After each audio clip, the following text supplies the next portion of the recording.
Good morning. I have to say, you really got his mechanism because he had a very unique style of dancing. Talk about that because, how did you prepare for that? Because there are so many nuances and little things about him as a man.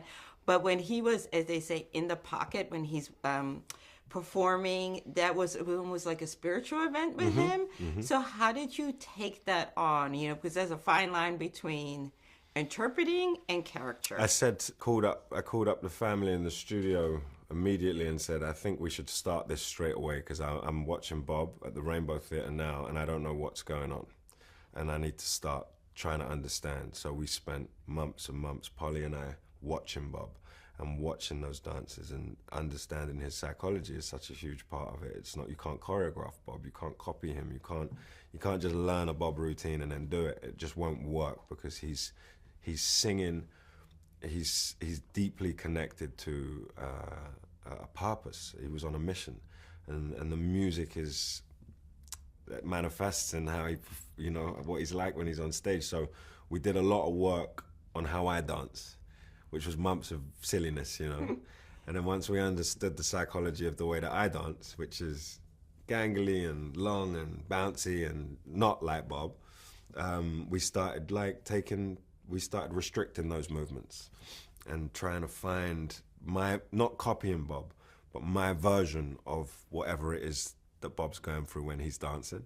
And it was a journey. And we do a lot of takes that didn't work and some that did and pieces that did. And so it was a process that involved a lot of people. Like if you left me to try and learn Bob on my own, you just won't be able to do it, So, yeah. But it's fun as well, and it added an element of like fitness to the process as well. We're in the studio sometimes 8 o'clock in the morning all the way through, and I really enjoyed it. There had to be fun for you, his love of football. He was a huge football fan, like not just playing but watching it, all of that. I think obviously he's an immense artist, but I love that humanity part of him, that he was into that, just like the regular Joe Blow, we're going to just play a game, If you were part of his entourage, you played football. You played football, yeah. So talk about that, because that had to be a part of yourself. You're like, I get that part, it's something we do as community. He says, what's Bob saying? I love soccer. He says it a lot. He loved football, and actually, it wasn't that for me. That was something I was nervous about because I don't play football. Bob has a low center of what makes Bob good at football, and he could have played semi-pro. I think he could have played semi-pro.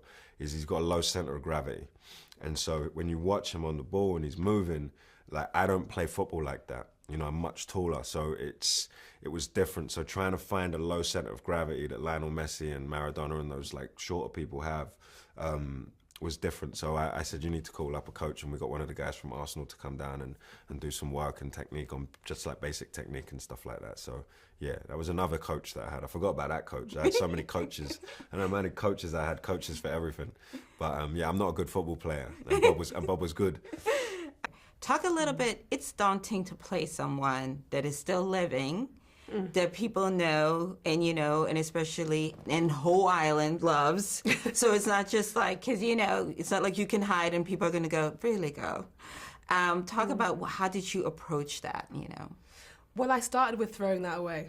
Had to throw that away from the beginning because that would just give me all the anxiety that I needed to fill me up for the whole shoot, and I wasn't going to do that. I had to just think about Jamaica and what Jamaica deserves, and not me taking the responsibility on my shoulders so much, but I'm a Jamaican woman. My parents were born there. I have a responsibility to make sure that we uphold the greatness of the country and the beauty of the country. And with Mrs. Marley, I met her. And it all faded away. Like I was able to really sit with her energy, her vibration, and really see her truth from the inside out. So once I'd sat with that, it determined how the rest of the shoot for me, The other part that I love is because, Bob was not an easy guy. He was, as I like to say, he was a rolling stone. And I love that there's a scene in the movie where she's like, I see you. I see all of you. And it's not cute and it's not funny and I'm not having a good time right now. Because I think a lot of people thought that she was passive when she's not, you know what I mean? Just because, it's not in the news and in the tabloids. She held him to task. Talk about that's important too, because he is a person, he is a man before he was an artist. And as a man, he is fallible. We need to see the totality of him. Mm-hmm. That quote, behind every great man is a great, strong woman, I think it's so thrown away, it's so by the by. Like, there's a strong woman behind him just like cheering him on like a cheerleader. When what it is, I need to dress you down in order to remind you of yourself sometimes. You can go out there and do whatever you're doing, but here, it's this. And she laid down the law. She's so strong. She's an unbelievable level of strength, which reminds me of parts of myself, reminds me of my mum, my grandmothers, some aunts of mine, and just Black women around the world that I've met in passing. We got to really investigate what that level of holding them to task means. Because if you just take the strong Black woman trope and you keep it as, it was just good. It was good, and even when it was bad, it was good. We're going back in time and we're not representing, for me, the culture appropriately. And for her personal life, we're not representing that appropriately either. And my job was to ensure that she was upheld in the best light, and when there wasn't the best light, that the truth was told. Absolutely. Thank you so much for your time, and much success with the project and the rest of your things. Thank you so much. Absolutely. I appreciate that. How you doing? Excellent, excellent. This has to be a labor of love because he's such an icon, Bob Marley. Talk a little bit, because this is somebody that people who are still alive knew. You have a whole island of Jamaica who takes great pride in him being, he is their most beloved. How do you make sure that you keep the integrity of the man while at the same time still telling an entertaining story? Yeah, I mean, you try not to do too much, keep it simple. His music said it all, right? His music was the backbone of this film. We were so lucky to have Bob's voice in the movie. And hopefully the movie brings you closer to those lyrics. It was about supporting those lyrics, supporting why he made it, how he made it, and staying truthful to that. I hope in all my films there's a level of authenticity and truth. That's where I start from.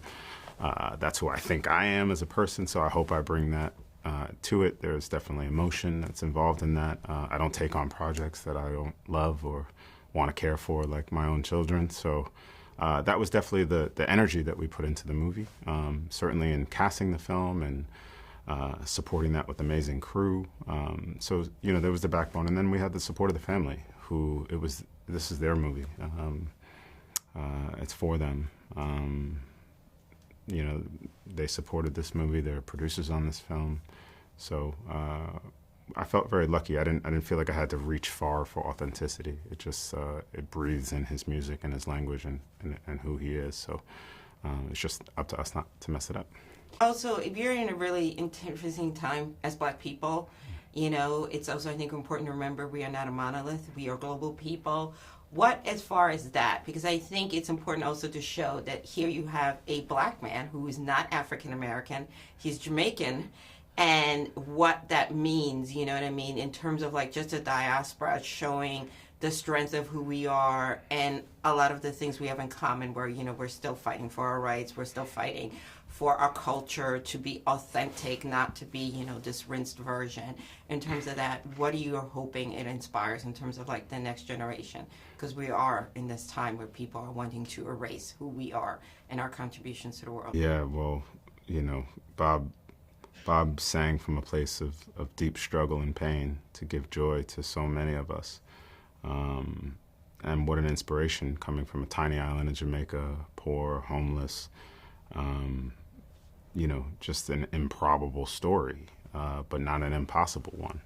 So if there's anybody that can do it, it's like he's given us the strength through that music. If you've had a bad day, you listen to Bob. If you had a good day, you listen to Bob. It's so inspirational. And I know that there's a whole generation of kids that don't know Bob's music. So this is for them. This movie's for them. It's to introduce Bob to a brand new audience, people that didn't grow up with him in their households like I did. Now, I didn't get a chance to see him in concert. I was born the year he died, but I'm like, okay, well, if I could, what would it have been like? So that's what the film hopefully feels like. Is if I were in the room with Bob, this is what it would have been like. And so that was really the approach, you know. But yeah, I think, look, his music isn't going away. It gets stronger and stronger and stronger every year that he's not here. And that's the beauty of how timeless it is. The power of his music, the power of his lyrics, the power of his message. And the film is just another vessel to get that message out to the world of unity, peace, love. We need it more now than ever. Absolutely. Thank you so much for your time. Thank you. Congratulations on a beautiful film. Thank you so much.